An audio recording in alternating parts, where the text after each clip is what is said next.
Wang adalah seorang anak yang sering diolok-olok dan dijauhi oleh teman-teman sekelasnya karena belum pernah punya pacar. Tapi semuanya berubah ketika teman masa kecilnya bilang dia suka sama Wang. Tiba-tiba, semua orang yang dulu suka mengejek Wang jadi marah dan memukulinya. Mereka bahkan melempar Wang dari jembatan dan meninggalkannya begitu saja. Saat Wang tenggelam, dia menemukan sebuah kubus bercahaya di dasar danau. Setelah menyentuhnya, Wang mendapat kekuatan luar biasa yang membuatnya bisa membalas dendam pada para pengganggunya dan bahkan menguasai dunia. Tapi mari kita mulai dari awal. Wang sedang berada di acara kumpul-kumpul di sekolah bersama teman-teman sekelasnya, dan mereka semua sedang main Jenga. Sekarang giliran Xin Yao yang bergerak, tapi begitu dia bertatapan dengan Wang, dia jadi gugup dan membuat kesalahan. Sesuai aturan permainan, siapapun yang membuat menara jatuh harus mengungkapkan rahasia, jadi teman-temannya meminta Xin Yao untuk memberitahu siapa gebetannya. Wang langsung senyum-senyum setelah mendengar ini, jadi teman-teman sekelasnya mulai menggoda dia, karena mereka pikir tidak mungkin Xin Yao suka sama orang yang biasa-biasa aja kayak dia. Tapi yang mengejutkan semua orang, termasuk Wang, Xin Yao mengaku kalau dia beneran suka sama Wang. Dan dia menegaskan kalau dia tidak bercanda, karena dia sudah suka sama Wang sejak pertama kali mereka ketemu di SMP. Wang benar-benar kaget karena Xin Yao mengungkapkan perasaannya kepadanya, seperti mimpi jadi nyata. Tapi, tepat setelah acara kumpul-kumpul berakhir, dia diculik dan sekarang sedang dipukuli habis-habisan di tepi sungai. Wang belum pernah bertemu orang-orang ini sebelumnya, tapi bos mereka Xun Jun ternyata naksir Xin Yao. Dan setelah tahu kalau Xin Yao suka Wang, bukannya menerima kenyataan dan move on, Xun Jun malah memutuskan untuk menyeret Wang ke tepi sungai dan menyuruh anak buahnya mengancam akan membunuhnya. Wang mengenali Xun Jun sebagai pemimpin geng yang terkenal jahat. Dia juga ingat pernah mendengar bahwa Xun Jun sering mengganggu Xin Yao. Jadi dia sadar apa yang sedang terjadi di sini, tapi dia tidak bisa melakukan apa-apa menghadapi lawan sebanyak ini. Xun Jun lalu video call Xin Yao dari handphone Wang dan menyuruhnya melihat keadaan Wang yang menyedihkan. Xin Yao kaget melihat apa yang Xun Jun lakukan ke Wang, jadi Wang teriak ke Xun Jun buat tidak melibatkan Xin Yao karena dia tidak mau Xin Yao khawatir tentang dia. Tapi Xun Jun ngotot biar Xin Yao nonton Wang dipermalukan. Dia bilang ke Wang kalau dia itu pecundang total, dan tidak layak buat pacaran sama orang sesempurna Xin Yao. Dia bahkan suruh Wang buat janji, tidak bakal terlibat dengan Xin Yao lagi, kalau tidak, Xun Jun bilang, dia bakal lempar Wang ke sungai. Jadi, Wang bisa aja milih jalan gampang, dengan bersumpah tidak akan ngomong lagi sama Xin Yao, tapi Wang tidak mau melakukan itu ke Xin Yao. Jadi, dia malah nunduk dan sundul kepala orang yang lagi megang dia. Harus diakui, sundulan Wang itu keren banget. Tapi sayangnya, sundulan itu terlalu keras sampai orang yang megang dia tidak sengaja lepasin Wang.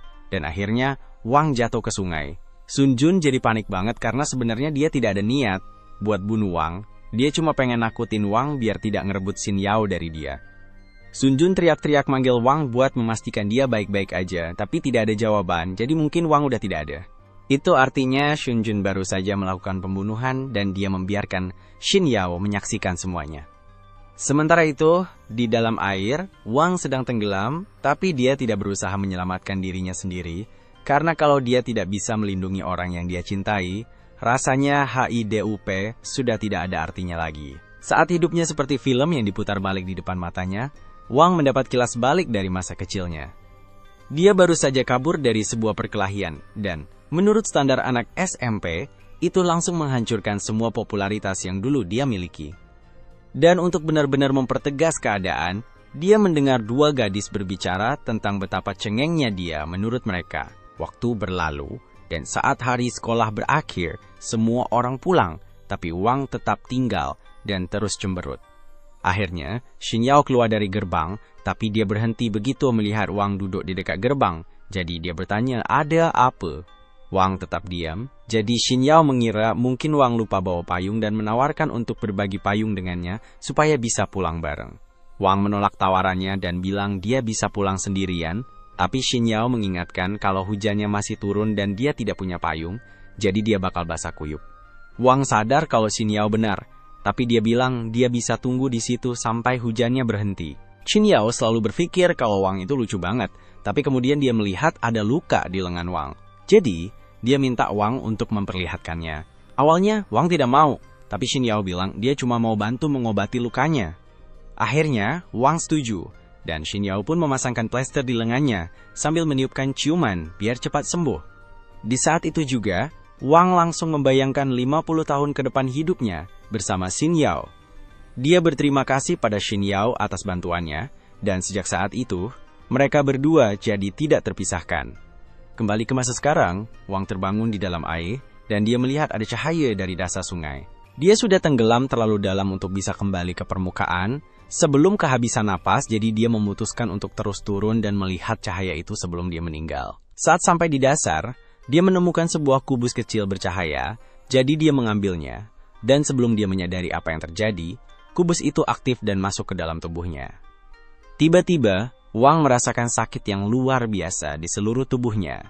Dan beberapa saat kemudian dia dipindahkan keluar dari air, dan mulai melakukan perjalanan melalui lubang cacing yang membawanya ke tengah-tengah sebuah kubus. Ketika Wang bangun, dia mulai panik karena baru saja hampir tenggelam. Dia merasa lega karena masih HIDUP, tapi sekarang dia sama sekali tidak tahu di mana dia berada atau bagaimana dia bisa sampai di sini.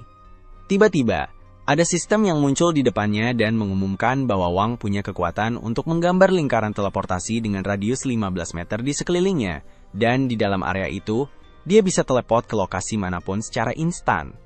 Wang sama sekali tidak mengerti karena dia tidak percaya kalau teleportasi itu nyata. Tapi di saat berikutnya, dia dipindahkan ke tempat lain tanpa bisa menolak. Dia muncul di langit di atas kanal, dan Wang mulai panik lagi karena dia sangat tinggi di udara, dan khawatir kalau dia bisa jatuh dan celaka. Tapi sebenarnya dia mengapung jadi dia aman. Begitu dia tenang, dia melihat ke bawah, dan sadar bahwa Shunjun sedang mencari dia dengan panik di dalam air karena khawatir dia mungkin sudah membunuh Wang. Wang merasa itu agak lucu, tapi beberapa detik kemudian dia tiba-tiba dipindahkan ke tempat baru. Shunjun merasa ada yang baru saja melihatnya dari langit, jadi dia bertanya kepada anak buahnya apakah mereka mendengar sesuatu barusan, tapi mereka pikir mungkin Shunjun sedang berhalusinasi, jadi dia suruh mereka untuk terus mencari Wang. Sementara itu, Wang ternyata dipindahkan ke dalam kelas kosong di sekolahnya, dan sekarang dia yakin bahwa dia memang bisa teleportasi. Dia tidak ngerti gimana bisa dapat kekuatan ini. Tiba-tiba, ada suara yang ngomong ke Wang dan bilang kalau dia baru aja aktifin kemampuan teleportasinya terus-menerus. Wang jadi panik dan khawatir kalau dia mulai gila karena dengar suara di kepalanya, tapi sistem itu bilang kalau sebenarnya dia ada di tubuh Wang, bukan di kepalanya. Itu tetap aja bikin Wang tidak nyaman, jadi dia suruh sistem itu keluar dari tubuhnya, tapi sistem itu tidak peduli dan malah kasih tahu kalau ada seseorang yang mendekat. Ada seorang staf yang jalan ke arah kelas karena dengar suara aneh dari dalam, tapi begitu dia buka pintu, yang dia lihat cuma kelas kosong dengan genangan air di lantai. Akhirnya, Wang berhasil sampai ke rumahnya, jadi dia memutuskan untuk mandi biar rileks. Setelah selesai mandi, dia mengambil handphone NYA dan ajaibnya masih berfungsi. Padahal tadi ikut tercebur di dasar sungai bareng dia. Hal pertama yang dia lakukan adalah menelepon Xin Yao untuk memberitahu kalau dia baik-baik saja, dan begitu Xin Yao mengangkat telepon, dia langsung panik tanya apakah Wang baik-baik saja. Wang bilang dia baik-baik saja, tapi Xin Yao merasa Shunjun sudah kelewatan, jadi dia bertanya pada Wang apakah mereka harus melaporkannya ke polisi. Jujur aja, Xin Yao seharusnya sudah menelepon polisi begitu lihat Wang jatuh dari jembatan, tapi Wang bilang tidak perlu. Dia berhasil kabur tanpa Shunjun menyadarinya, jadi sekarang mungkin Shunjun masih mencari-cari tubuh Wang di sungai, sambil khawatir soal berapa lama dia bisa masuk penjara. Pokoknya, banyak banget yang terjadi hari ini, jadi Wang bilang ke temennya untuk istirahat dulu dan menutup telepon. Lalu, dia tiduran di kasur sambil mikir apa yang harus dia lakukan soal sistemnya, karena tidak ada yang bakal percaya sama dia kalau diceritain. Tiba-tiba, sistemnya muncul lagi dan nanya, apakah Wang sudah tenang? Wang nanya kenapa sistem itu terus ngikutin dia, tapi sistemnya NJ ingetin kalau sekarang dia adalah bagian dari tubuh Wang, jadi Wang tidak bisa kabur darinya. Sistem kemudian mengaktifkan kubus, dan Wang tersedot ke dalamnya lagi. Sistem menjelaskan kalau sekarang sudah terhubung dengan tubuh Wang, jadi dengan kata lain, Wang terjebak dengannya selamanya. Itu membuat Wang jadi pengguna dari sistem Universal Kubus Horadric dan secara tidak langsung menjadi penguasanya. Wang masih belum sepenuhnya paham, jadi dia tanya ke sistem di mana dia sekarang. Dan sistem menjelaskan bahwa ini adalah ruang makro di dalam kubus, dan meskipun kubusnya cuma sebesar 3 cm kubik, di dalamnya ada banyak ruang. Wang tahu sistem ini jujur, jadi dia tanya kenapa sistem ini repot-repot membantu orang seperti dia. Sistem bilang ke Wang kalau sistem itu mau bantu mewujudkan mimpinya, dan mimpi itu adalah jadi raja dunia. Wang coba latihan teleportasi dengan sistem, tapi energinya cepat habis, jadi dia hampir jatuh dari tepi gedung. Sistem kasih tahu kalau cadangan energinya hampir habis, jadi dia harus batasi teleportasi cuma sekali dalam semenit. Wang putuskan buat istirahat dulu dari latihan teleportasi karena bahaya kalau kehabisan energi waktu lagi di udara tinggi. Sistem bilang ada cara yang lebih aman buat latihan, karena secara teori, dia harusnya bisa pakai kekuatannya buat lihat semuanya dalam jarak 15 meter.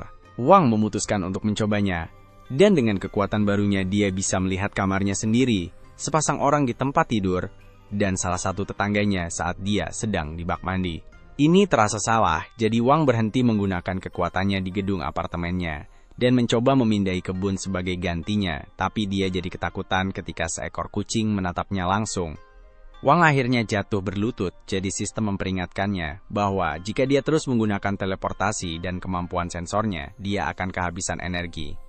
Untuk seorang pemula, Wang cukup bagus dalam mengontrol kekuatannya, tapi tubuhnya belum terbiasa menghabiskan banyak energi, jadi dia akhirnya pingsan. Beberapa jam kemudian, Wang terbangun di tempat tidurnya. Dia sadar kalau mungkin tadi malam dia terlalu berlebihan saat latihan, jadi mulai sekarang dia bakal lebih hati-hati. Sistem membawanya kembali ke kamar setelah dia pingsan, karena dia butuh banyak istirahat.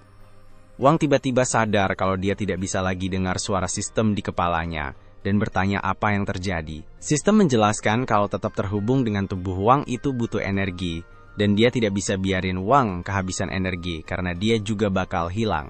Itu masuk akal buat Wang, tapi dia masih sulit percaya kalau sekarang dia punya kekuatan super.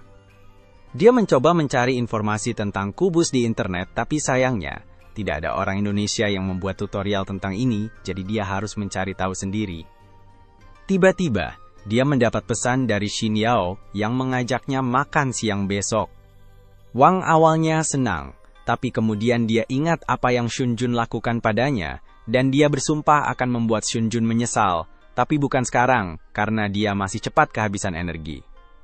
Dia bertanya kepada sistem apakah ada cara untuk meningkatkan kekuatannya, dan sistem memberitahunya bahwa ada fungsi upgrade otomatis bawaan, jadi dengan menyerap permata energi, Wang bisa jadi lebih kuat. Wang jadi semangat dan nanya jenis batu apa yang dia butuhin buat upgrade. Jadi sistem bilang, dia bisa pakai batu-batu. Secara teori, batu sembarang pun bisa punya energi di dalamnya. Tapi dia bakal lebih beruntung pakai batu kayak berharga di rak atau cincin berlian ibunya yang tidak ternilai. Wang tidak sanggup pakai batu-batu mahal buat sistem, tapi sistem bilang dia tidak perlu khawatir karena batu-batu itu tidak punya cukup energi. Tapi sistem berhasil menemukan permata di luar yang cukup kuat buat kasih upgrade yang oke buat Wang. Wang bertanya di mana tempatnya, dan sistem memberitahunya kalau itu ada di bawah taman. Jadi, tanpa membuang waktu, Wang langsung teleport ke bawah dengan sekop di tangan. Lalu, dia bertanya di mana sebaiknya mulai menggali, tapi sistem menyarankan dia untuk mencoba menemukannya sendiri dengan kemampuan merasa ruangnya. Layak dicoba. Jadi Wang menutup matanya dan mulai merasakan area sekitarnya. Akhirnya, dia merasakan sesuatu di dekat pohon itu, jadi dia berjalan ke sana dan menggali. Dia merasa sulit percaya kalau batu ini benar-benar punya kekuatan di dalamnya, karena terlihat seperti kerikil oranye biasa, tapi sistem meyakinkannya bahwa batu itu bisa dipakai untuk peningkatannya. Wang bertanya, apa yang harus dia lakukan selanjutnya? Lalu sistem memberitahunya untuk memasukkan permata ke dalam kubus dalamnya. Wang masuk ke ruang kubus dan menempelkan batu itu ke dinding. Dan beberapa detik kemudian, batu itu terserap. Dia terkejut bahwa itu benar-benar berhasil, dan dia mulai merasakan kekuatan mengalir ke tubuhnya. Sistem menjelaskan bahwa kekuatan batu itu telah meningkatkan kekuatan Wang sebanyak 2 poin, dan ketahanannya sebanyak 1 poin. Kalau dia terus menyerap batu kekuatan, dia bisa meningkatkan kemampuan bertarungnya dengan besar. Keesokan paginya, alarm Wang berbunyi, jadi dia bangun dari tempat tidur, tapi dia masih mengantuk karena semalaman dia berburu batu kekuatan. Dia tiba-tiba ingat kalau hari ini harus pergi ke sekolah, jadi dia cepat-cepat bersiap dan berlari ke kelasnya beberapa menit kemudian. Begitu sampai di sana, Xin Yao mulai bertanya padanya tentang apa yang terjadi semalam. Tapi dia sadar semua orang di kelas sedang menatapnya. Mereka masih ingat saat Xin Yao mengaku suka sama Wang, jadi mereka mulai menggoda dia soal itu. Tiba-tiba, ada keributan di pintu depan karena Xun Jun baru saja muncul. Dan hal pertama yang dia lakukan setelah sampai di sana adalah memerintahkan salah satu bawahannya untuk menendang seorang cowok secara acak. Xun Jun jelas masuk sekolah karena dia mencari Wang, jadi Xin Yao khawatir. Tapi Wang bilang ke dia untuk tenang dan duduk kembali di tempatnya dulu. Xun Jun dengar kalau Wang masih HIDUP, jadi dia jalan ke depan kelas dan nanya di mana dia. Begitu dia sebut nama Wang, semua orang di kelas langsung lihat ke arahnya. Karena mereka semua Tukiang NGADU. Wang coba cuek aja berharap Xun Jun bakal nyerah dan pergi. Tapi ternyata Xun Jun udah lihat dia, jadi dia mulai naik tangga buat mendekatinya. Kayaknya Wang gak bisa menghindar dari masalah ini tanpa berkelahi. Tapi dengan kekuatan barunya, dia harusnya bisa ngadepin Xun Jun. Biar yakin, dia nanya ke sistem apakah dia punya peluang bagus buat menang, dan sistem bilang ini bakal jadi kemenangan mudah. Karena rata-rata kekuatan bertarung orang di sini cuma 5, dan kekuatan bertarung Wang sekarang 22. Tiba-tiba, Yao mencoba berbicara dengan Xun Jun agar dia berhenti karena dia tidak ingin Wang terluka. Tapi Xun Jun malah menghampiri dan mulai berbicara kasar tentang Wang. Yao mesuruh Xun Jun untuk pergi saja, tapi Wang sudah muak dengan ketidaksopanan ini. Jadi dia bangkit dan meminta maaf kepada Yao karena membiarkan Xun Jun mengganggunya begitu lama, tapi dia bilang sekarang dia akan mengurus Xun Jun. Xun Jun tersinggung karena Wang berpikir bisa mengurusnya, jadi dia menarik kerah Wang dan mengancam akan membunuhnya. Namun, Wang meraih lengannya dan memegangnya dengan sangat kuat sampai Xun Jun berpikir ulang tentang apa yang dia lakukan. Wang bilang ke Xun Jun kalau dia terus gangguin dia dan Yao, maka dia tidak punya pilihan lain selain bikin Xun Jun menyesal. Xun Jun masih penasaran obat kuat apa yang Wang konsumsi sampai bisa punya tenaga kuat banget, tapi tiba-tiba guru kelas datang dan suruh Xun Jun dan temannya keluar, karena mereka bukan bagian dari kelas ini. Xun Jun tidak mau gurunya manggil polisi, jadi dia setuju buat pergi. Tapi sebelum pergi, dia bisikin Wang dan bilang kalau Wang harus datang ke lapangan basket malam ini, kalau tidak mau Yao kenapa-kenapa. Xun Jun lalu pergi. Dan Yao nanya ke Wang apa yang Xun Jun bisikin ke telinganya. Tapi Wang bilang ke dia kalau itu tidak penting. Kebetulan, Wang bilang kepalanya tiba-tiba sakit. Jadi mungkin dia harus bolos kelas hari ini. Sementara itu, di lapangan basket, Xun Jun masih tidak habis pikir gimana Wang bisa tiba-tiba jadi kuat, sampai meninggalkan lebam di pergelangan tangannya. Tapi dia anggap itu cuma kebetulan. Karena tidak mungkin Wang rajin olahraga sebegitunya. Dan dia berjanji akan bikin Wang bayar karena udah mempermalukannya kayak gitu. Tidak lama kemudian, Wang sampai di lapangan basket dan dia bertanya buat tahu di mana Xun Jun. Dia menemukan Xun Jun duduk di atas TR Ibun penonton dan Xun Jun ketawa karena sekarang Wang tidak bisa kabur kemana-mana. Tidak ada peluang Wang menang pertarungan ini karena Xun Jun tidak pernah berencana buat duel 1 lawan 1, dia bakal hajar Wang bareng gengnya. Sistem udah kasih tahu Wang kalau dia bisa babak belur karena ada 13 lawan di sini. Wang masih pede sama kekuatannya, jadi dia nanya ke sistem seberapa besar peluang dia menang. Dan kagetnya, sistem bilang cuma ada peluang 20% buat menang. Wang jadi tidak sepede sebelumnya, dan Xun Jun memperhatikan ini, jadi dia makin ejek Wang. Dia kumpulin semua anak buahnya, dan mereka semua berdiri di depan Wang. Tapi sebelum mulai dipukulin, Xun Jun bilang, dia kasih Wang satu kesempatan terakhir buat minta maaf dan mohon ampun. Tapi, Wang mulai menghina Xun Jun dan geng kecilnya, karena dianggap terlalu takut untuk bertarung 1 lawan 1. Dia mencoba memancing Xun Jun supaya mau bertarung sendirian, sehingga Wang punya peluang menang yang lebih besar. Xun Jun tahu ini, tapi dia tidak bisa membiarkan hinaan itu begitu saja, jadi dia hampir saja menyerang Wang. Tapi sebelum dia sempat, salah satu anak buahnya maju dan bilang akan bertarung melawan Wang untuk Xun Jun. Qiang adalah petarung terkuat di geng Xun Jun, jadi semua orang yakin kalau Wang tidak punya kesempatan melawan dia. Bahkan Wang juga ragu apakah dia bisa menghadapinya, jadi dia meminta sistem untuk menganalisis kekuatan bertarung Qiang, dan ternyata cuma 10, jadi seharusnya tidak terlalu sulit untuk dikalahkan. Qiang mengambil bola basket dan bersiap melemparkannya ke Wang, tapi sistem memperingatkannya sehingga dia bisa menghindar tepat waktu. Qiang kemudian mencoba memukul Wang, tapi Wang memblokir dan bergerak lincah seperti petinju profesional. Sementara itu, di kelas, Yao khawatir tentang Wang karena dia bertingkah mencurigakan sebelumnya, dan sekarang dia tidak menjawab teleponnya, jadi Yao memutuskan untuk bertindak. Kembali ke Wang, Qiang masih belum berhasil memukul Wang satu kali pun, dan dia mulai kelelahan, jadi Wang hanya perlu memberikan pukulan terakhir sekarang. Qiang menyerang Wang lagi, tapi Wang masih terlalu cepat untuknya. Jadi, dia nangkep kaki Qiang, terus abis itu Qiang langsung kalah, karena Wang ngasih pukulan listrik dan lempar Fang ke tembok. Anggota geng lainnya tidak percaya kalau Qiang bisa kalah sama orang biasa kayak Wang, jadi mereka nanya ke Shunjun harus gimana.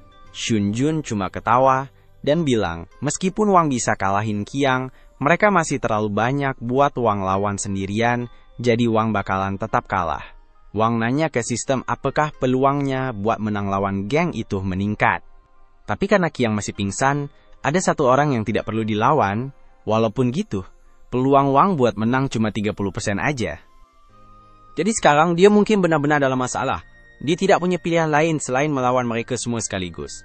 Wang siap-siap dan mulai melawan serangan mereka, tapi dia tidak bisa menghadapi semuanya, dan akhirnya kena tendang dari belakang. Wang merasa tersinggung dengan tendangan itu, jadi dia berbalik dan dengan satu tendangan, dia menghancurkan masa depan orang itu. Lalu dia lempar orang itu ke depan Shunjun, dan Shunjun mulai khawatir, jadi dia suruh semua orang mengelilingi Wang. Wang tidak boleh sampai terpojok, jadi dia lompat ke kursi penonton dan mulai lari untuk bikin jarak. Setelah itu, dia lompat turun dan menyapu kaki satu orang, tapi di saat yang sama dia ditangkap dari belakang. Dia berusaha melepaskan diri dari pria itu, tapi sebelum dia sadar, dia kena tendangan di perut dan jatuh ke tanah. Tendangan itu sakit banget, tapi Wang tidak mau kejadian ini terulang lagi, jadi dia bersiap untuk menghadapi mereka semua sekaligus. Awalnya dia kewalahan dengan serangan mereka yang terus-menerus, tapi kali ini, dia bisa merasakan serangan mendadak itu datang, jadi dia menghindarinya, dan menangkap kaki pria yang menendangnya tadi. Lalu dia mengayunkan pria itu dan melemparkannya langsung ke wajah Shunjun, dan Shunjun mulai sadar betapa menakutkannya kekuatan Wang. Wang kemudian mulai berjalan mendekati Shunjun, tapi sistem memperingatkannya bahwa dia perlu istirahat karena energinya hampir habis. Dalam kondisi saat ini, tidak mungkin dia bisa ngalahin Shunjun dalam pertarungan. Tapi meskipun cuma gertakan, Wang tetap pengen nakut-nakutin Shunjun biar dia tidak bikin masalah lagi buat Yao.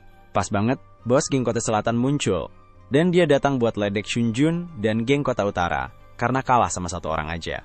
Dia bilang ke Shunjun kalau dia tidak bisa kalahin satu orang, maka dia tidak layak jadi bos geng Kota Utara, jadi mendingan menyerah aja. Tapi Wang langsung memotong omongannya. Dia bisa ngerasain kalau ada masalah lama antara geng Kota Utara dan geng Kota Selatan. Itu tidak ada hubungannya sama dia, jadi dia tidak mau terlibat. Tapi anehnya, walaupun Huan belum pernah ketemu Wang sebelumnya dan tidak tahu kenapa dia berantem sama Shunjun, dia malah mutusin buat suruh anak buahnya buat mukulin Wang, cuma buat nunjukin sesuatu. Sistemnya kasih tahu Wang kalau dia tidak bakal bisa melawan mereka dalam pertarungan langsung dengan energi yang dia punya sekarang, jadi Wang harus lari untuk menyelamatkan diri. Wang minta sistem buat teleportasi dia, tapi karena energinya lagi rendah, dia harus tunggu sampai waktunya bisa teleport lagi, jadi dia terus lari sampai tiba di samping tangga. Akhirnya waktunya sudah siap, jadi dia bisa teleport lagi, dan hal pertama yang dia lakukan adalah matiin semua lampu. Sementara, semua orang kebingungan dalam gelap, Wang tiba-tiba muncul di belakang mereka. Setelah menatap Huan langsung di wajah, Wang langsung membantingnya ke tanah. Dia kemudian mengalahkan setiap anggota geng Huan, jadi ketika lampu dinyalakan kembali, Wang adalah satu-satunya yang masih berdiri. Shunjun jadi semakin takut padanya. Tiba-tiba, mereka mendengar suara pria berteriak dari luar gedung basket. Ternyata, Yao menelpon polisi karena dia khawatir tentang Wang. Polisi sedang berusaha masuk melalui pintu yang terkunci, dan Yao meminta mereka untuk cepat karena temannya mungkin dalam bahaya di dalam sana. Huan tidak bisa keluar dari gedung tanpa ketahuan, dan dia tidak mau kena masalah gara-gara berkelahi, jadi dia harus mikir cepat. Dia lihat ke arah Shunjun dan tiba-tiba muncul di depan dia, jadi Shunjun langsung berlutut dan minta maaf.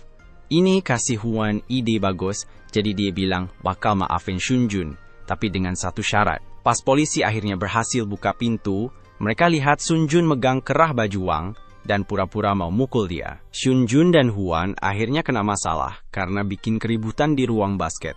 Tapi Huan berhasil lolos tanpa masalah karena dia berhasil meyakinkan polisi kalau dia cuma korban yang kebetulan ada di sana. Dia juga meminta Shunjun berjanji untuk tidak mengganggu Yao lagi, jadi masalah itu selesai. Tapi, perkelahian itu membuat Wang sadar kalau ada batasan pada kekuatannya, jadi dia harus semakin kuat secepat mungkin. Untuk itu, dia perlu mencari lebih banyak batu permata. Dia mencoba mencari di toko perhiasan, tapi langsung sadar kalau dia terlalu bokek untuk membeli salah satu dari itu. Dan dia juga tidak mau mencuri. Dia sempat berpikir untuk cari sugar mama supaya bisa beli batu permata, tapi itu tidak sepadan. Akhirnya, Wang memutuskan untuk keluar dan mencari batu permata di alam liar. Dia bawa banyak perlengkapan dan pergi ke pegunungan terdekat supaya bisa mulai mencari batu permata. Dan Wang memang menemukan beberapa, tapi yang satu ada di bawah batu besar, satu lagi di dasar danau, dan satu lagi terjebak 15 meter di bawah tanah.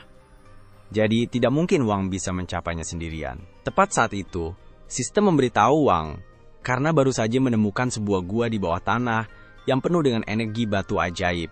Wang penasaran, jadi dia mencoba teleportasi ke dalam gua itu, tapi entah kenapa, walaupun gua itu masih dalam jangkauan, dia tidak bisa masuk. Sistem menjelaskan bahwa, jika suatu area benar-benar tertutup rapat, maka Wang tidak bisa teleportasi ke dalam. Untuk bisa masuk ke gua, perlu ada celah minimal 1 cm. Tapi Wang tidak punya kekuatan buat menggali sampai ke bawah sana. Dia memikirkannya sebentar, dan kalau yang dia butuhkan cuma untuk dekat dengan celah di gua, dia mungkin bisa menemukannya dekat danau. Air pasti udah mengikis tanahnya, jadi setelah memeriksa, dia menemukan celah kecil yang mengarah ke dalam gua. Begitu dia teleport ke dalam gua, dia terjatuh karena tidak menyangka lantainya sangat licin. Dia mengeluarkan senter dan mulai melihat-lihat di dalam gua untuk mencari sesuatu, tapi yang dia lihat hanya seekor katak random. Tiba-tiba, sistem memberitahu Wang bahwa ada batu energi terdeteksi tepat di depannya. Di depannya cuma ada tembok, jadi Wang jadi super kesal. Setelah semua usaha yang dia lakukan buat sampai ke sini, dia masih tidak bisa dapat batu energi. Tapi tiba-tiba dia rasain ada angin berhembus di wajahnya. Dia sadar kalau ada angin berarti ada lubang di suatu tempat. Begitu dia menemukan celahnya, Wang langsung teleport ke dalam. Setelah teleport lewat celah itu, Wang tiba-tiba ada di bagian gua yang baru banget. Dia melangkah maju beberapa langkah, tapi dia tidak terlalu perhatiin jadi hampir jatuh dari ujung tebing. Untungnya, dia berhasil selamatin dirinya, tapi senter dia sekarang hilang. Dia memutuskan untuk istirahat dulu dan mencoba mencari permata sebelum melakukan hal lain. Tapi ternyata, Wang tidak sendirian di sini. Dia berhasil menemukan permata yang berkumpul di sisi lain gua, tapi saat dia mencoba mencari cara untuk ke sana karena jaraknya di luar jangkauan teleportasinya, tiba-tiba ada ular raksasa yang mengendap di belakangnya. Tapi tepat saat ular itu mau memakannya, Wang memutuskan untuk teleportasi dari batu ke batu sampai dia mencapai permata, jadi dia langsung teleportasi sebelum ular itu bisa menggigitnya. Dia belum menyadari bahwa ada ular di terowongan ini, jadi dia memutuskan untuk berjalan sisa perjalanan sambil menunggu teleportasinya bisa digunakan lagi. Akhirnya dia cukup dekat, sehingga sistem bisa mengidentifikasi ada 12 batu energi di sini, jadi Wang sangat senang, tapi susah banget buat ambilnya, karena pijakan di dekat batu-batu itu sempit banget. Dia sama sekali tidak tahu kalau ada ular yang mau memakannya, dan dia tidak mau ambil resiko jatuh dan mati, jadi dia ragu-ragu buat teleportasi ke sana. Tapi tidak ada cara lain, jadi tepat sebelum ular itu menggigitnya, Wang teleportasi ke bawah dan berpegangan erat pada batu. Sekarang dia sudah cukup dekat dengan batu-batu energi itu. Wang mengikatkan tali pada dirinya untuk keamanan dan mulai menambang batu-batu itu, dan setelah mendapatkan yang pertama, dia benar-benar bahagia banget. Tapi waktu dia mencoba mengambil yang kedua, tangannya terpleset, dan dia tidak sengaja menjatuhkannya sampai ke dasar gua. Dia tidak mau kehilangan permata itu, jadi dia mencoba menggunakan kemampuan pengindraannya untuk menemukannya. Tapi betapa terkejutnya dia ketika dia merasakan ada sesuatu yang besar di sebelahnya. Saat ular mencoba menggigitnya, Wang terpleset dan jatuh dari tepi pilar, jadi ular itu mengejarnya. Untungnya, tali yang mengikat Wang di pinggang menghentikannya dari jatuh, jadi ular itu meleset dan jatuh ke dalam air. Tapi, beberapa saat kemudian, talinya putus dan Wang akhirnya jatuh ke dalam air juga. Sekarang, dia dalam bahaya tenggelam, tapi ular itu masih berusaha untuk memakannya, jadi Wang mengambil sekopnya dan mencoba memukul ular itu. Tapi sekopnya tidak ngaruh sama sekali, jadi Wang tertangkap oleh ular tersebut. Dan ular itu mulai melilitnya dengan erat. Wang minta ke sistem buat memindahkannya ke dimensi Q, tapi sistem bilang dia tidak bisa melakukan itu selama ular masih memegangnya. Jadi, sebagai usaha terakhir, Wang menusukkan sekopnya ke ular supaya ular itu melepaskannya. Ular itu melepaskannya, tapi Wang udah pingsan karena kekurangan udara, jadi sistem otomatis memindahkannya ke dimensi Q. Begitu Wang sadar kembali, dia bilang ke sistem kalau dia mau menggabungkan semua permata yang baru saja dia kumpulkan. Itu memang bisa dilakukan, tapi sistem bilang ke Wang kalau ada cara yang lebih bagus. Saat ini, dia punya 11 permata kekuatan dasar, tapi permata-permata itu bisa diubah jadi satu permata kekuatan canggih, yang pastinya bakal kasih dia lebih banyak kekuatan. Wang jelas pengen punya permata canggih itu, tapi sistem bilang kalau perlu waktu 4 hari buat mengubah permata-permata itu jadi satu permata canggih. Masalahnya, mereka tidak punya waktu sebanyak itu. Jadi, sistem kasih saran ke Wang supaya dia bisa mengubah 9 permata jadi permata canggih, dan pakai 2 permata lainnya sekarang juga, supaya dia bisa melawan ular. Begitu selesai menyerap 2 permata dasar, Wang langsung teleport kembali ke tempat kubus dan ular itu langsung menyerangnya lagi. Tapi, kali ini Wang dengan mudah menangkis serangan ular dan membunuhnya seketika. Wang sebenarnya kecewa karena pertarungannya terlalu mudah, padahal dia berharap ada tantangan lebih. Tapi dia tetap bersyukur atas kemenangan mudah itu. Dia berjalan ke air untuk melihat bangkai ular. Tapi yang mengejutkan, dia menemukan permata kekuatan lain di sana. Dan yang ini kelihatannya cantik sekali, jadi Wang punya ide bagus untuk menggunakannya. Sementara itu, Shunjun dan Huan bertemu di sebuah klub. Dan Huan sepertinya sangat ingin balas dendam ke Wang. Huan ingin membalas dendam pada Wang, tapi Shunjun merasa itu tidak sebanding, karena mereka tidak akan bisa ngalahin Wang. Bahkan, dengan gabungan geng mereka, Wang tetap bisa mengalahkan mereka dengan mudah, tapi Huan punya rencana. Dia bilang ke Shunjun kalau Luo sudah balik ke kota, dan begitu Shunjun dengar nama itu, dia langsung ketakutan. Dia marah ke Huan karena itu sama aja dengan cari mati kalau sampai berani minta bantuan Luo, tapi Huan tidak sebodoh itu. Meskipun begitu, dia cukup nekat untuk berpikir bisa memanfaatkan Luo untuk menghabisi Wang buat mereka. Dia ingetin Shunjun bahwa alasan Luo pergi dari kota 2 tahun lalu adalah karena dia kalah berantem sama orang yang lebih kuat dari dia. Ada seorang pria bernama Shigukin. Shunjun tidak terlalu tahu banyak tentang Shigukin, tapi dia ingat kalau Shigukin ada hubungannya dengan Xin Yao. Nah, Xin Yao lagi belajar di perpustakaan ketika tiba-tiba ponselnya berdering. Begitu dia angkat, cowok di ujung sana memperingatkan dia kalau ada seseorang yang datang mencarinya. Tiba-tiba, Xin Yao dikelilingi oleh 4 pria berpakaian jas dan sepertinya mereka tidak di situ buat ngasih permen, jadi Xin Yao langsung berdiri dan lari ke pintu. Ya, tapi ada agen yang menghalangi jalannya, jadi dia terpaksa lari melewati koridor. Akhirnya, dia menemukan lemari, jadi dia buru-buru buka pintu dan mengunci dirinya di dalam untuk menghindari para agen itu. Sekarang dia tidak punya tempat untuk pergi. Agen-agen mulai mencoba mendobrak pintu, dan Xin Yao ketakutan banget. Tapi pas semuanya kelihatan tidak ada harapan, pria yang menelpon untuk memperingatkannya bilang untuk berbalik. Di belakangnya, ada gumpalan energi kuning melayang, dan dari situ, sebuah tangan menjulur untuk meraihnya. Jadi Xin Yao menutup matanya dan menunggu apa yang bakal terjadi. Ketika para agen berhasil mendobrak pintu, Xin Yao sudah lama pergi. Dia dibawa oleh Shigukin, dan dia yang menelpon untuk memperingatkannya tentang para agen itu. Jadi sekarang dia coba membawa Xin Yao sejauh mungkin dari mereka, menggunakan segala cara yang bisa dia pikirkan. Tapi para agen punya senjata rahasia untuk menghadapi parkour Shigukin, yaitu pistol. Shigukin tertembak saat di udara, dan walaupun tidak terlalu terluka, dia tidak bisa kabur dari para agen begitu saja. Jadi, dia menurunkan Xin Yao dan membuat penghalang untuk melindunginya sambil bersiap untuk bertarung. Shigukin melompat dari tebing, dan begitu mendarat, dia langsung meninju salah satu agen hingga membuatnya pusing 7 keliling. Agen lain berlari mendekatinya untuk menyerang, jadi Shigukin meninjunya sambil melawan 2 agen lainnya. Akhirnya, salah satu dari mereka berhasil menjegal Shigukin, dan sekarang setelah menangkapnya, dia menyeret Shigukin ke udara. Setelah bertarung sebentar di udara, pria itu berhasil membanting Shigukin ke sebuah gedung dengan bantuan 3 temannya. Tapi begitu debunya hilang, ketiga temannya sudah KO. Shigukin, di sisi lain, baik-baik saja. tapi aku yakin setidaknya ada 10 orang tak bersalah yang meninggal di gedung itu. Shigukin masih menghadapi seorang agen, jadi dia keluar dari gedung sambil melepas jaketnya karena situasinya akan jadi serius. Agen itu sudah bosan membuang waktu, jadi dia memutuskan untuk habis-habisan dan mengangkat gedung kedua untuk dilemparkan sebagai proyektil. Orang-orang di gedung itu mungkin berharap tadi tidak masuk kerja, tapi mereka tidak bisa berbuat apa-apa saat agen itu melemparkan gedung ke arah Shigukin. Tanpa berkeringat sedikit pun, Shigukin menangkap gedung dengan kekuatannya, memecahkannya menjadi bagian-bagian, dan melemparkannya kembali ke agen itu.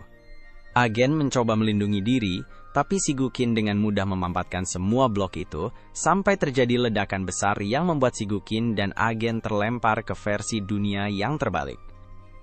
Shigukin kesal karena semuanya jadi begini, karena bakal merepotkan banget buat dia, dan dia masih harus berurusan dengan agen dulu. Agen mengeluarkan pistolnya dan mengarahkannya ke Shigukin. Aku tidak ngerti apa yang dia pikirkan. Pistol akan berguna melawan Shigukin yang baru saja menangkap gedung. Tapi semuanya tidak ada artinya, karena pistol itu tidak berfungsi di dimensi ini, dan Shigukin juga kehabisan waktu. Energi kuning mulai mengelilingi Shigukin, dan saat itu terjadi, agen terlempar ke belakang ke dalam air. Waktu kemudian mulai mundur, dan Shigukin berharap semuanya bisa berjalan berbeda di waktu berikutnya. Akhirnya, semuanya kembali normal, dan Shin Yao terbangun kembali di mejanya di perpustakaan. Dia tidak ingat apa yang baru saja terjadi, dan dia melihat Wang muda berdiri di sebelahnya meminta bantuan, karena dia tidak mengerti PR matematikanya. Kembali ke masa sekarang, Huan terus berbicara tentang rencananya. Luo punya masalah besar dengan Shigukin, jadi jika mereka memainkan kartu mereka dengan benar, mereka mungkin bisa memaksa Huan untuk bertarung dengan Luo dengan menggunakan Shin Yao sebagai umpan. Besoknya, Wang seharusnya ketemu Yao buat ngedete, tapi dia telat, dan pas Wang coba telepon, Yao tidak angkat. Wang merasa aneh karena biasanya Yao tidak pernah tidak jawab telepon dari dia, tapi mungkin aja Yao lagi sibuk, jadi Wang memutuskan buat nunggu sedikit lebih lama. Tapi akhirnya, dia dengar ada yang ngomong tentang kejadian di kompleks apartemen tempat Yao tinggal. Dan Wang langsung punya firasat buruk tentang ini, jadi dia buru-buru lari buat lihat keadaan Yao.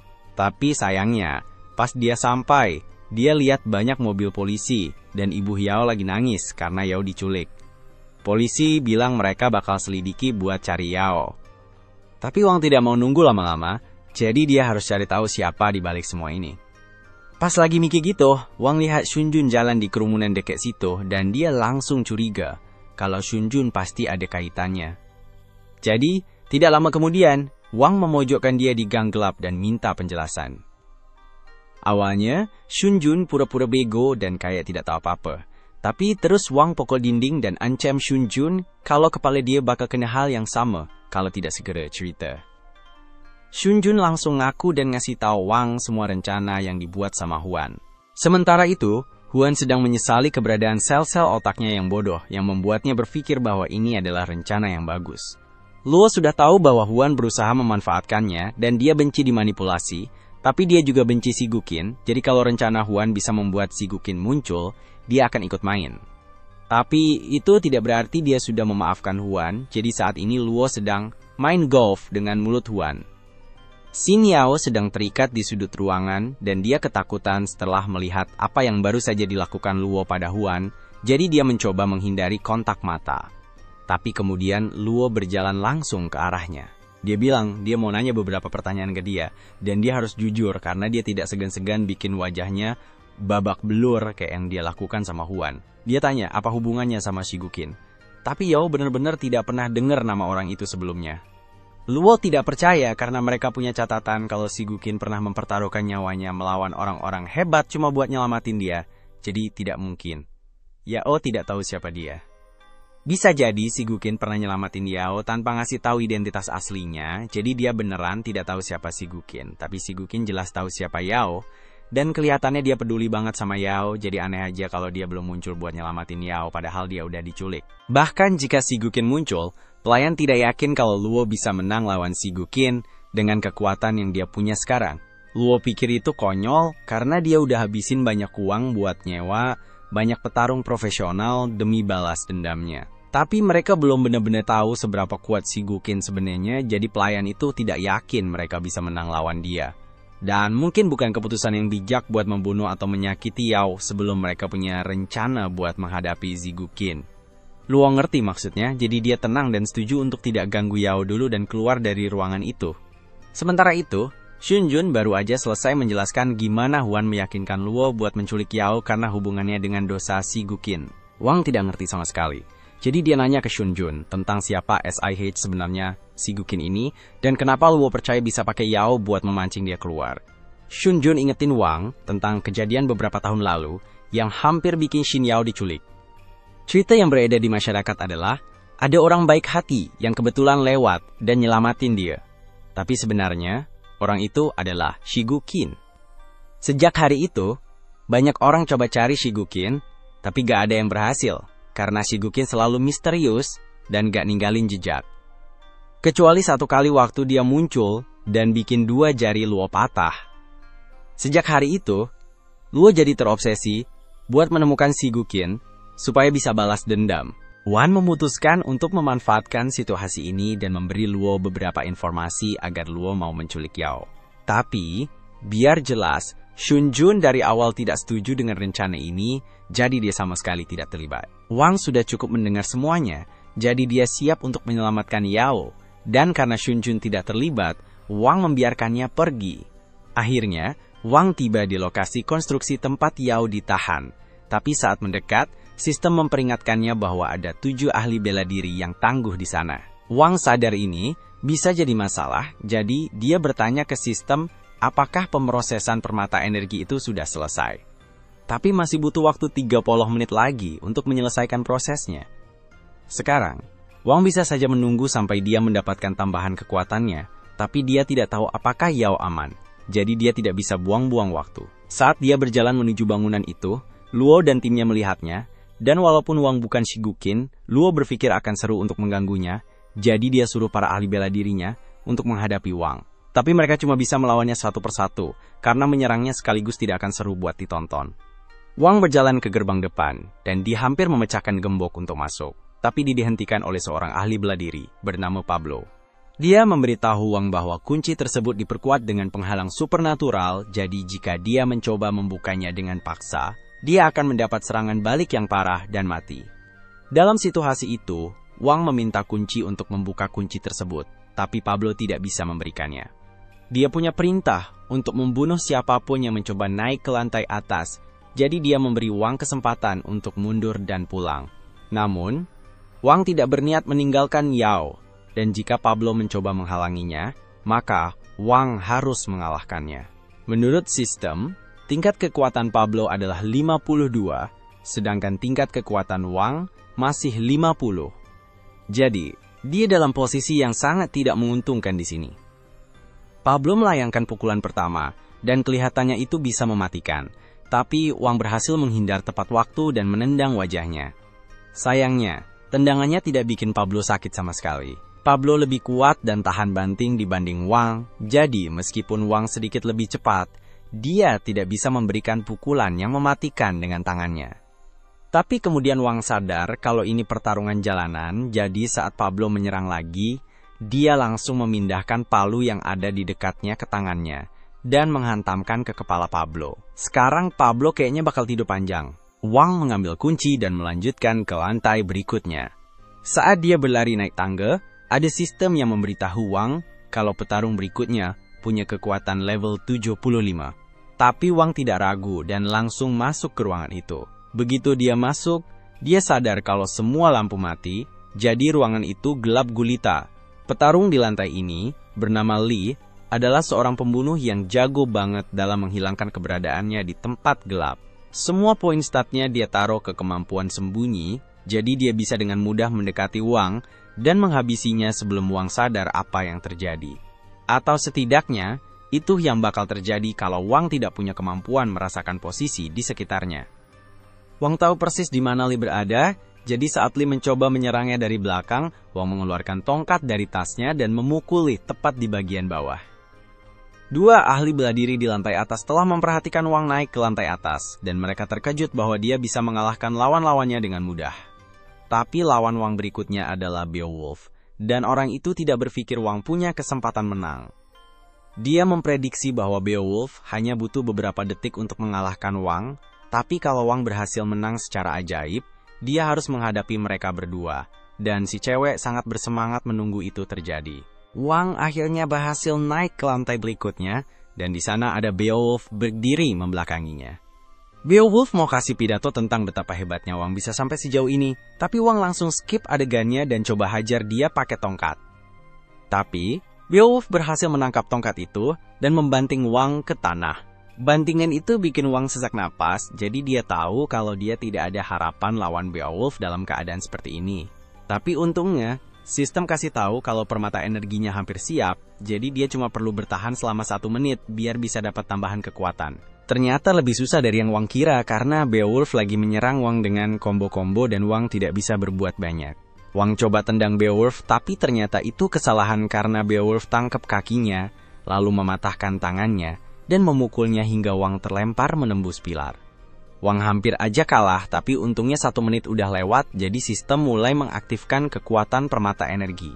Ini bikin tubuh Wang sembuh dan semua kemampuannya jadi lebih kuat jadi dia siap buat lanjut berantem lagi. Tapi kali ini situasinya lebih menguntungkan dia. Wang udah siap berdiri lagi dan Beowulf pun bersiap buat ronde berikutnya. Dengan sekali pukulan, Wang membuatnya terlempar ke seberang ruangan. Pukulan itu membuat Beowulf mempertanyakan semua yang telah ia usahakan, karena dia tidak percaya seorang pejuang tingkat C seperti dirinya bisa kalah dari anak random, tapi anak random itu melanjutkan dengan serangan Black Flash dan membuatnya terlempar menembus dinding. Luo sudah menyaksikan semuanya lewat kamera dan dia marah banget karena para ahli bela diri yang dia bayar mahal kalah dari seorang anak yang bahkan belum pernah dia dengar. Mungkin lebih baik kalau mereka menyerang Wang bersamaan, tapi pelayan meyakinkannya bahwa 2 ahli bela diri berikutnya pasti bisa mengalahkannya. Mereka berasal dari aliansi seni bela diri sejuta, dan bisa dibilang mereka adalah profesional sejati. Million Stone adalah kekuatan yang sangat kuat, tapi gadis ITU bahkan lebih menakutkan darinya. Sejak dia tiba di sini, dia memakai gelang pembatas untuk menahan kekuatannya. Dan kalau gelang itu dilepas, tidak ada yang tahu seberapa besar kehancuran yang bisa dia buat. Sekarang Wang sedang menaiki tangga untuk ke lantai berikutnya, tapi sistem memperingatkannya bahwa detak jantungnya melonjak dan dia mengalami stres psikologis yang parah. Wang sadar akan hal ini, dan dia merasa tegang karena bisa merasakan aura menakutkan yang datang dari orang-orang di lantai atas. Tapi bagaimanapun juga, Dia akhirnya sampai di lantai paling atas, dan begitu dia buka pintunya, dia lihat ada 2 ahli bela diri yang nungguin dia sebagai lawan berikutnya. Cewek namanya Kuih dengan ceria sambut Wang, dan sebelum Wang sempat mikir apa yang lagi terjadi, dia langsung keluarkan termometer inframerah khusus dan lari ke arahnya. Wang yang kebingungan membiarkan dia mengarahkan alat itu ke jantungnya, dan alat itu menunjukkan angka 0 untuk kemampuan supernatural NYE. Kuih kaget lihat kalau Wang ternyata bukan manusia super meskipun udah kalahin beberapa lawan yang kuat, dan partnernya, Stone, juga selesai menganalisis dari sisi dia. Dia bilang, Wang bukanlah seorang kultivator juga, karena dia tidak punya energi dalam atau latihan bela diri. Si Stone bilang, mungkin dia pakai teknik khusus kayak body refining yang bikin dia kuat fisiknya aja. Kuih senang banget denger ini. Dia mulai beraksi di depan Wang, mikir bakal jadi lebih kuat setelah serap kekuatannya. Tapi Wang malah bingung, tidak ngerti mereka ngomongin apa. Terus Kuih tiba-tiba inget, mamanya ajarin dia lebih baik dari ini. Jadi dia berhenti bahagia dan kenalan sama Wang. Si bodoh itu malah salaman sama dia tanpa curiga sama sekali. Terus tiba-tiba Kuih nanya gimana kabarnya, dan langsung pukul mukanya. Wang jadi marah karena kena jebakan, terus dia balas mukul Kuih dengan uppercut. Tapi sayangnya buat Wang, Kuih ternyata suka banget dipukul. Dia malah serap energi dari pukulan Wang dan jadi malu-malu kucing karena energi Wang tuh kayak batu berlian yang baru diambil dari tambang, murni banget. Wang jadi sadar kalau Kuih ini ternyata aneh banget. Dia lepasin tangan Kuih, tapi Kuih malah mau lebih dan mulai mukul-mukul Wang. Tapi pukulannya Kuih tidak bikin Wang kesakitan. Tapi dia jadi marah dan berusaha menghentikannya, jadi dia menendangnya dengan kekuatan penuh dan suruh dia buat serius. Pas Kuih jalan ke arah Wang, partnernya Stone bilang ke Wang kalau dia tidak ada harapan lawan si cewek itu, jadi mending bilang kata-kata keren terakhir terus mati. Setelah itu, Kuih nendang Wang dengan kekuatan penuh sampai dia terbanting ke tiang. Wang mulai pusing karena kena banyak serangan, jadi dia mutusin buat tidak nahan lagi dan nunjukin ke Kui kalau dia percaya sama kesetaraan gender yang sebenarnya. Dia mukul Kui dengan kekuatan penuh, tapi sayangnya, Kui malah makin menikmati situasinya. Dia mulai menyerang Wang dengan lebih ganas sambil bilang supaya Wang lebih kasar lagi. Wang nurut dan mulai menghajar Kui, tapi Kui terus bilang, "Lebih keras, Daddy." Stone jadi khawatir sama kondisi mental Kui. Kui menyerang Wang lagi, dan tiba-tiba energi gelap yang tersembunyi dalam dirinya muncul ke permukaan. Tapi sebelum dia bisa pakai energi itu buat bertarung, Stone menghentikannya, bilang kalau dia tidak boleh pakai kekuatannya. Tapi Kui tidak mau dengar. Dia terus jalan ke arah Wang sambil tangannya berubah jadi cakar. Dia bilang kalau dia mau meserap kekuatannya Wang biar jadi lebih kuat, jadi dia sama Stone bisa bebas dari organisasi mereka. Dia jadi kayak beringas gitu dan serang Wang, sahabat kulitnya, pakai cakar tajamnya, pas Wang lagi berusaha bangun setelah serangan pertama. Kui serang dari belakang dan jilat darahnya. Wang berhasil dorong dia mundur dan terus keluarin tongkat besi buat lawan Kui. Tapi Kui udah makin kuat setelah minum darahnya, dan dia dorong Wang ke tembok belakang. Wang sadar kalau dia lagi tidak diuntungkan sekarang, dan mutusin buat fokus penuh ke pertarungannya. Tapi pas Wang baru aja berdiri, Kui langsung serang lagi, hampir aja kena lehernya pakai cakar tajam. Wang nunggu Kui serang lagi biar bisa balas, tapi Kui menghindari tendangannya, dan lompat dari atas, keluarin energi tersembunyi lagi. Wang berhasil menghindar serangannya dan coba mukul pakai tongkat, tapi Kui sekarang jauh lebih cepat. Dia gampang banget menghindar serangan Wang dan bergerak ke belakangnya buat hisap darah dan kekuatannya. Pas Wang dorong dia menjauh, Kui mulai kehilangan kendali karena energi gelapnya berubah jadi kayak serigala di sekitar tubuhnya. Stone sadar kalau dia sekarang masuk ke area yang berbahaya. Dia lempar jarum ke titik tekanan di tubuh Kui buat bikin dia pingsan. Wang kaget banget, kayak lihat sesuatu yang tidak pernah dia bayangin sebelumnya. Sambil terus mantengin Wang, Stone lari ke arah Kui, pakai jarum buat tusuk titik tekanan lain di tubuhnya, biar energi berlebihnya tidak merusak badannya. Wang mikir kalau dia pasti kalah kalau harus lawan Kui dan Stone sekaligus, jadi dia mutusin buat kabur aja. Tapi, Stone tahu kalau Wang mau kabur, terus dia kirim serangan angin ke arah Wang, bikin terdorong mundur. Wang kaget, karena dia tidak lihat serangan apa tadi, tapi Stone juga lagi tidak fokus, karena Kui baru aja naik level dan dia butuh pertolongan medis cepat. Stone mutusin buat cepet-cepet selesaiin pertarungan ini dan lemparin pisau angin ke Wang, tapi si kubus ngasih tahu arah serangannya dan Wang bisa menghindar. Stone kaget banget Wang bisa menghindar dari serangan yang tidak kelihatan itu, dan dia jadi makin waspada sama pertarungan ini. Tiba-tiba Kui mulai mengerang kesakitan. Stone langsung ninggalin pertarungan buat nolongin partnernya, dan terus bilang ke Wang buat lanjut dan selamatin ceweknya di atas. Wang kaget banget sama perubahan sikap mendadak ini, dan dia nanya ke Stone apakah dia menyerah, sambil bilang kalau jangan sampai Stone serang dia dari belakang nanti. Stone jadi kesel karena dia tidak bisa bertarung sementara Kui lagi dalam kondisi kayak gini. Tapi dia juga tidak bisa mengaku kalah, karena nanti organisasinya tidak bakal ampuni dia. Wang sadar juga soal ini, dan dia mutusin buat manfaatin situasi ini buat pojokkan Stone, biar tidak balik lagi, samperin dia. Dia bilang karena Stone tidak mau mengaku kalah, berarti pertarungan mereka belum selesai. Sadar kalau dia tidak bisa gampang meyakini Wang buat pergi, Stone akhirnya memutuskan buat keluarin koin 1 juta, simbol dari organisasi dia, dan bikin sumpah darah di atasnya buat tidak serang Wang dari belakang. Dia bilang kalau sumpah darah itu janji paling sakti yang bisa dibuat sama seorang kultivator. Terus dia bilang juga kalau dia bakal jadi debu kalau melanggar perjanjian sama Wang. Wang merekam semua trik itu di handphone NWA dan terus nerima koin dari Stone, sambil bilang kalau dia percaya sama orang yang punya integritas. Terus dia mutusin buat ledek kekalahan besar itu di muka Stone, sambil ingetin dia buat bersikap baik lain kali. Dan entah gimana si ahli bela diri itu tetap tenang di depan orang yang nyebelin ini yang meledek dia. Wang kabur bawa barang itu, dan Stone langsung hubungi anggota ketiga dari kelompok mereka, bilang kalau mereka harus balik ke markas cepetan karena Kui lagi tidak enak badan. Si cewek nanya detailnya, tapi tiba-tiba ada yang serang dia dari belakang, bikin dia pingsan sebelum sempat ngomong lebih lanjut. Di sisi lain, Chu Mushan, pembunuh bayaran terakhir yang disewa sama Lu, milih buat ikutan bertarung setelah tahu semua orang lain udah kalah. Lu panik pas dengar ini dan langsung konfirmasi ke pelayannya. Si pelayan bilang kalau yang lain udah kalah dan saranin buat cabut dari gedung sekarang. Lu mulai panik, mikirnya si Gukin yang kalahin semua pembunuh bayaran itu. Tapi Chu udah tidak peduli lagi soal itu. Buat dia, Wang lebih seru buat dihadapi dibanding si Gukin. Lu nanya kenapa gitu? Si pelayan ngasih tahu kalau Stone udah bikin gencatan senjata sama Wang, dan lu langsung kaget dengernya. Dia bilang ke Chu, dia bakal kasih bayaran 3 kali lipat kalau Chu urusin Wang.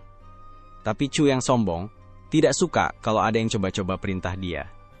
Boneka Chu keluarin serangan ke arah lu, tapi untungnya si pelayan berhasil menghentikannya.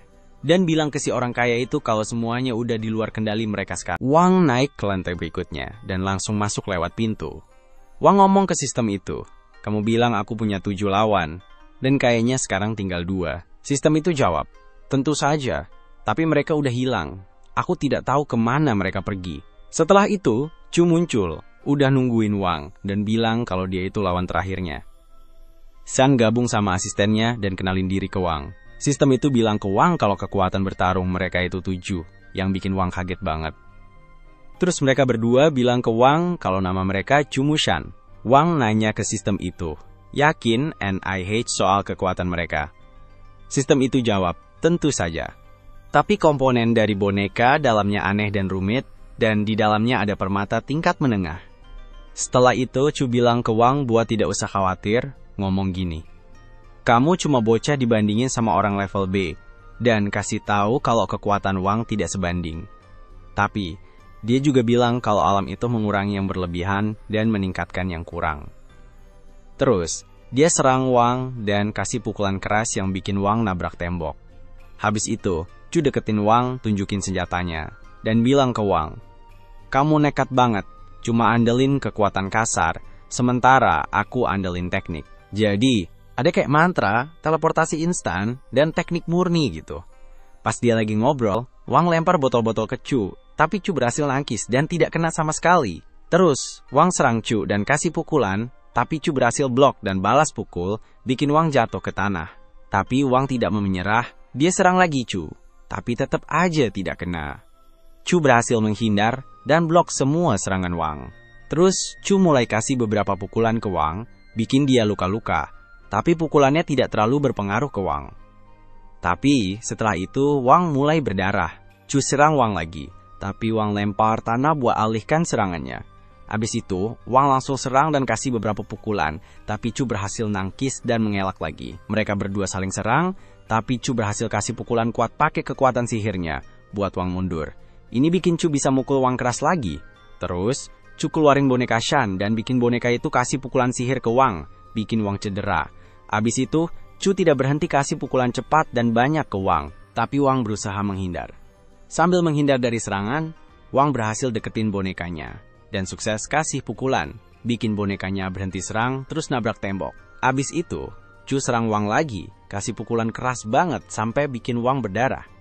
Di saat yang sama, Wang ambil rambut Chu, yang bikin Chu kesel, dan suruh Wang buat lepasin. Chu mulai mukulin Wang, biar rambutnya dilepas, tapi Wang tidak mau lepas.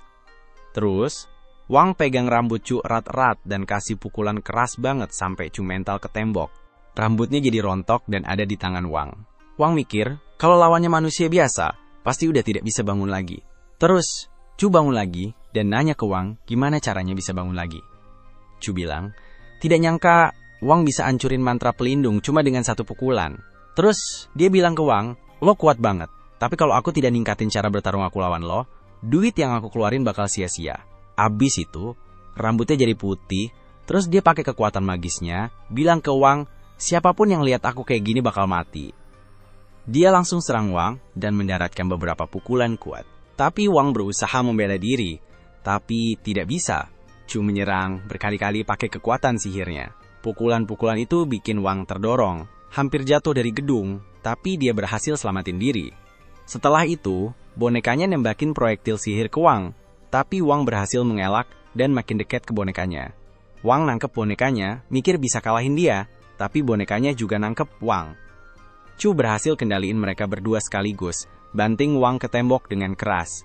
Abis itu, Chu mendekati Wang dan nanya, kamu tahu tidak nilai mantra yang kamu pasang di badanmu? Wang jawab, aku tidak peduli. Chu bilang, Setiap satu harganya 5 juta. Dan dia bisa kendaliin Wang lewat mantra itu. Terus, dia kasih pukulan kuat ke Wang yang bikin ledakan gede. Sementara itu, Lu nonton perkelahian dan bilang, "Wah, ini keren banget." Xin Yao di sampingnya sedih banget soal Wang. Kita pindah ke Chu yang bilang, perang buat Wang udah selesai, dan perang itu cuma buang-buang duit. Tapi tiba-tiba Wang muncul lagi, bawa sekop, bikin Chu kaget banget. Marah, Chu nanya gimana Wang bisa tahan pakai sekop itu. Wang jawab, kaget kan? Ini kekuatan sekop petani. Cuma modal $1. Chu bales, "Oke deh, ayo kita main lagi." Sambil bilang ke Wang kalau dia bakal nambah 1 miliar buat kalahin Wang. Chu serang Wang pakai boneknya, tapi Wang udah siap banget buat serangan itu. Dia malah balas serang pakai sekopnya sendiri. Chu kaget banget. Dia mikir, kok bisa ya Wang pakai teknik jarak deket gitu? Terus Wang bilang ke Chu, "Aku punya jurus rahasia, dan kamu maksa aku buat pakai itu. Aku salut sama kamu. Kamu jago." Wang pegang tali Chu. Terus Chu bilang ke Wang, "Aku pasang 5 mantra. Kita lihat seberapa lama kamu bisa tahan." Dia coba narik talinya dari Wang, tapi tidak bisa. Wang jawab, "Kamu lupa ya kalau kamu udah kasih mantra seharga 5 juta ke aku." Wang narik Chu ke arahnya, dan kasih beberapa pukulan yang kuat dan cepat. Bikin Chu sampai nabrak dinding, terus Wang merasa capek banget tapi tetap lanjut. Sekarang kita pindah ke Lu dan asistennya. Asistennya bilang ke Lu, "Kita harus kabur sekarang." Lu jawab, "Aku tidak bisa kabur sekarang." Dia bilang ke asistennya kalau dia tahu diselamatin, karena dia anak ketiga dari keluarga Yan, dan kalau dia mati, bakal bikin malu keluarganya. Asistennya janji, "Itu tugas saya buat melindungi Anda, Tuan." Lu lepas sarung tangannya dan bilang ke asistennya, "Kamu tahu kan aku selalu punya kartu as, dan bisa ubah pertarungan jadi menang. Ini bukan balas dendam sembarangan. Aku udah taruh semua yang aku punya buat kesempatan ini," jawab asistennya.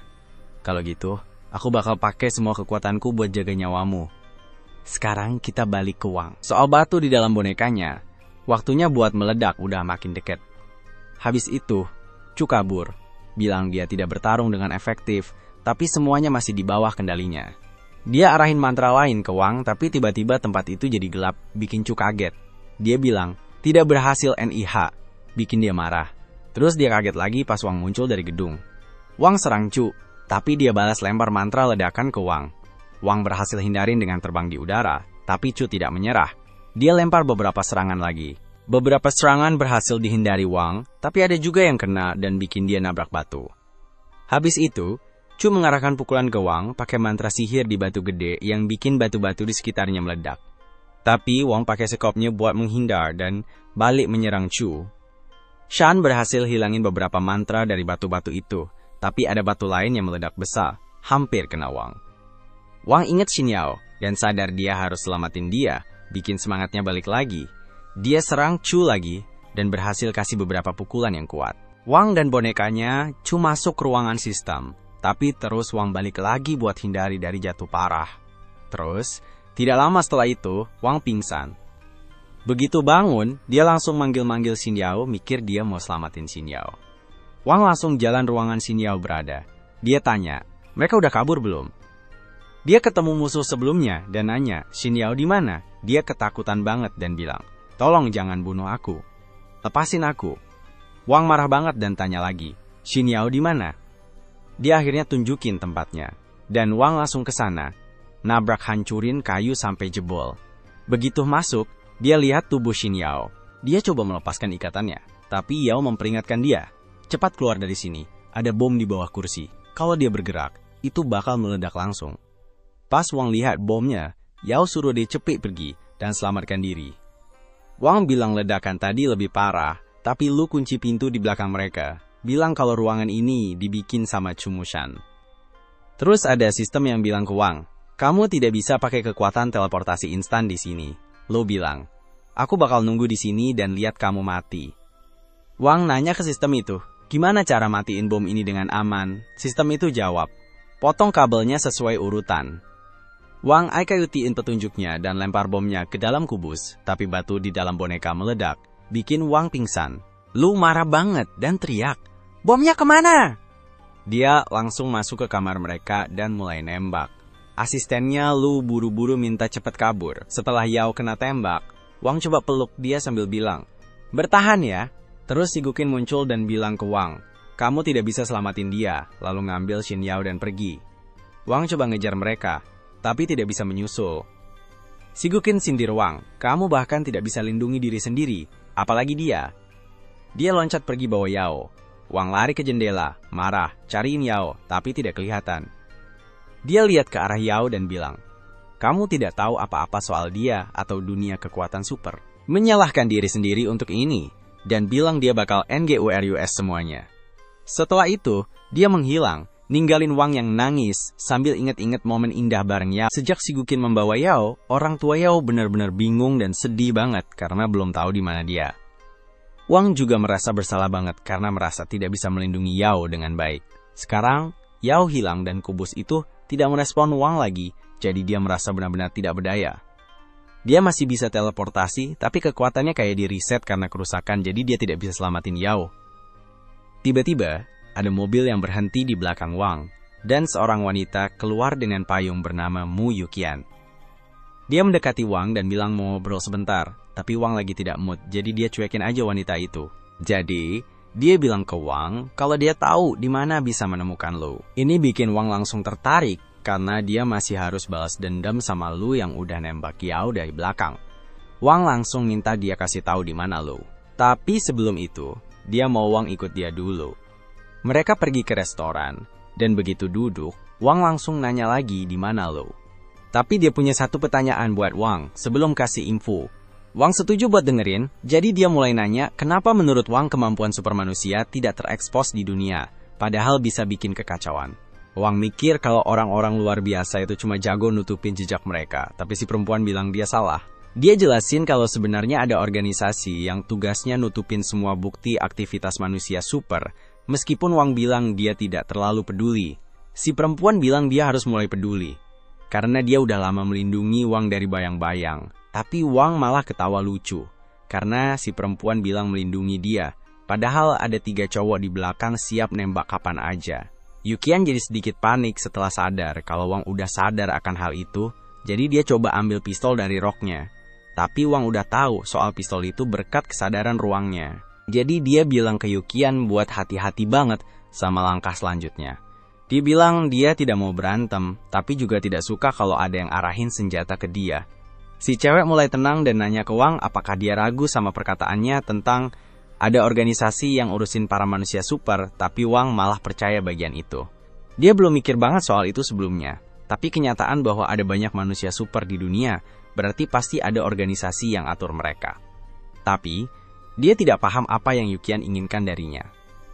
Yuqian jelasin kalau manusia super yang baru bangkit kayak Wang itu, dalam bahaya besar bisa jadi target manusia super lain. Makanya dia berusaha keras buat menjaga dia tetap aman.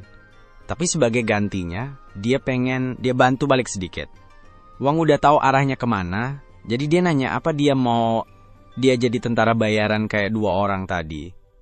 Tapi setelah periksa kekuatan mereka, Wang sadar kalau mereka levelnya di bawah C, jadi jauh banget dari dia soal kekuatan. Salah satu anak buah Yuqian ngasih tahu kalau Wang udah di atas level B soal kekuatan, jadi bisa terlalu berisiko minta bantuannya. Dia tahu risikonya, tapi Wang bakal jadi aset yang berharga, jadi dia bilang Wang cuma perlu selesaikan 3 misi buat dia. Kemudian dia akan memberikan informasi tentang Lu kepadanya. Wang tidak masalah melakukan misi untuknya, tapi dengan syarat dia juga mendapatkan info tentang si Gukin. Dan yang bikin kaget, Yuqian setuju tanpa pikir panjang. Dia menggeser sebuah folder di meja, dan bilang ke Wang kalau ini adalah misi pertamanya. Dia akan jadi pengawal buat orang penting, tapi Wang kurang suka karena mungkin dia harus bolos banyak kelas. Yuqian menenangkannya dengan bilang kalau tidak perlu khawatir karena kerjaannya cuma sehari. Dia bakal jadi pengawal di negara bagian H dan akan dibayar $50.000 untuk pekerjaan itu, yang ternyata jauh lebih tinggi dari yang Wang kira. Wang mulai merasa curiga dan bertanya kenapa dia harus percaya padanya, tapi kenyataan bahwa dia mengajaknya ngobrol santai di sini harusnya cukup jadi bukti kalau dia tidak punya niat jahat. Kecuali soal pistol yang hampir dia keluarkan tadi. Tapi terlepas dari itu, Wang tetap harus menjalani tes untuk membuktikan kalau dia cukup layak buat pekerjaan ini, jadi dia penasaran dengan kemampuan Wang nanti. Yuqian dan timnya lalu bangun meninggalkan toko, dan Wang ditinggal sendirian dengan berkas misi.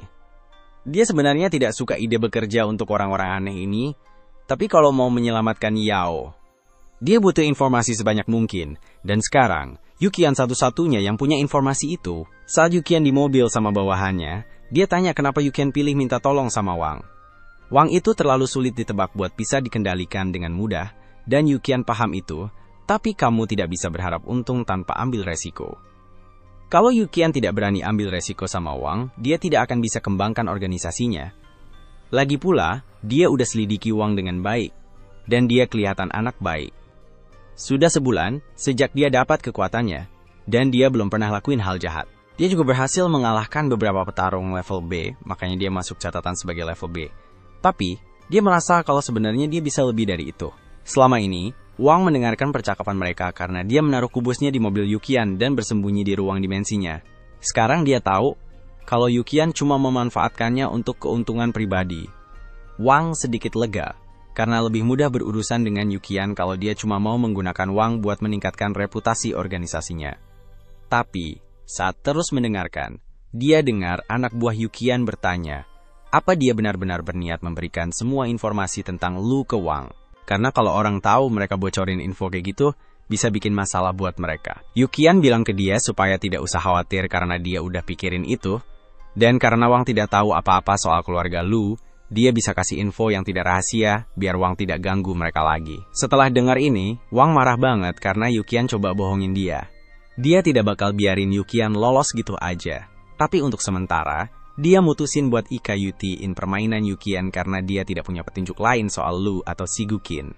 Besoknya, Wang pergi ke lokasi buat penilaiannya. Tapi dia mulai bingung karena GPS yang dia dapat dari Yukian malah ngebawa dia ke hutan yang tidak jelas. Dia mulai merasa kebingungan apakah dia tersesat.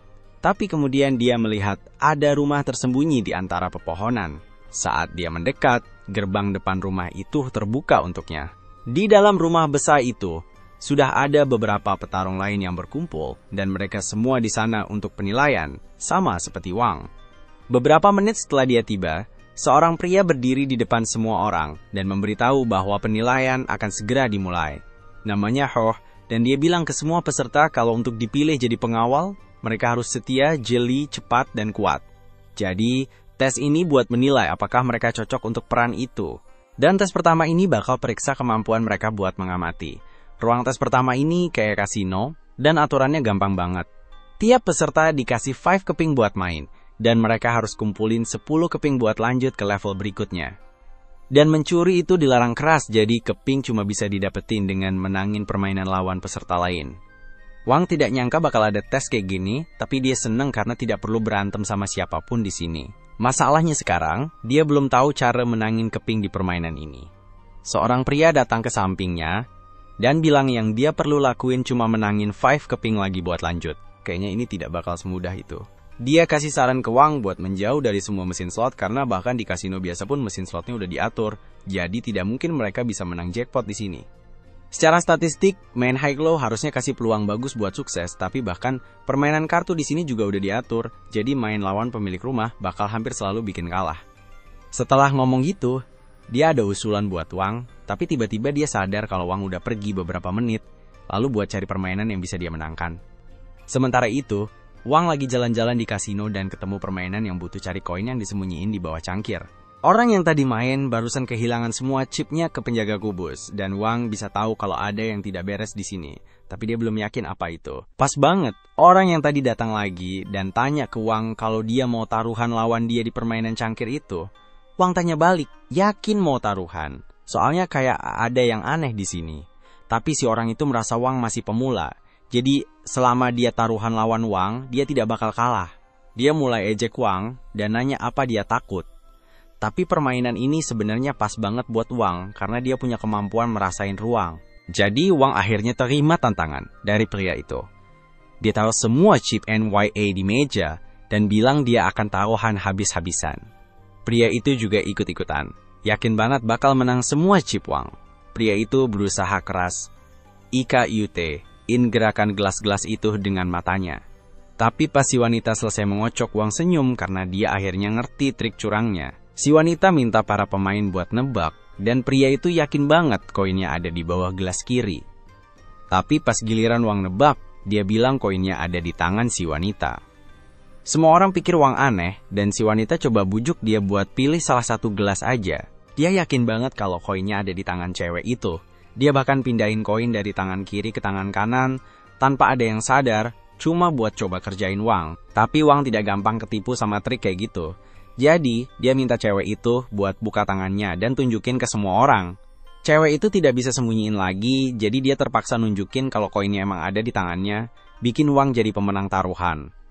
Secara teknis, cewek itu tidak melanggar aturan, karena main curang tidak dilarang. Tapi Wang yakin banget kalau dia lihat koin di bawah gelas kiri, jadi dia masih bingung banget. Setelah mikir lebih lama, dia tiba-tiba sadar apa yang sebenarnya terjadi. Kayaknya si wanita itu punya 2 koin di tangannya pas awal, terus cuma masukin 1 ke dalam cangkir. Pas si pria nebak, ada pintu jebakan yang kebuka di bawah cangkir buat sembunyiin koinnya. Dia dorong si wanita ke samping dan mulai cari-cari pintu jebakan di meja, tapi tidak nemuin apa-apa. Karena tidak ada bukti, wanita itu bilang biar dia terima kekalahan aja. Dia tidak nyangka kena trik sesederhana itu, dan lebih kaget lagi, karena orang biasa kayak Wang bisa nebak triknya. Abis itu, Wang lewatin tes-tes lainnya dengan gampang, jadi di akhir penilaian, dia dan beberapa calon lainnya dipilih buat jadi pengawal dalam misi